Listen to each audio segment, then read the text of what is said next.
আজ যে বিষয়টা নিয়ে আলোচনা করতে আসলাম সেটা হচ্ছে এই রুদ্রাক্ষ। আসলে রুদ্রাক্ষের জন্ম কিভাবে হয়েছিল দেখুন, ভগবান শিবের গলায় দেখতে পাচ্ছেন রুদ্রাক্ষের মালা। আসলে রুদ্রাক্ষ ভগবান শিব এর অশ্রু থেকে জন্ম, যা দেখতে ঠিক চোখের আকৃতির মতোই। তো চলুন আজ আমরা দেখব রুদ্রাক্ষ দেখতে কেমন এবং তার জন্ম কীভাবে এবং উদ্ভিদের সাথে পরিচয় করিয়ে দেব। বন্ধুরা, তো অবশেষে চলে আসলাম সেই রুদ্রাক্ষ গাছের কাছে। এইটি সাধারণত একমুখী রুদ্রাক্ষ নামে পরিচিত।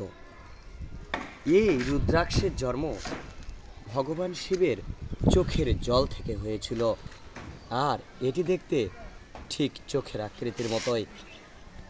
এইটি নেপাল, ভারত ও বাংলাদেশের কিছু অঞ্চলে, ইন্দোনেশিয়ায়, মালয়েশিয়ায় প্রচুর দেখা যায়।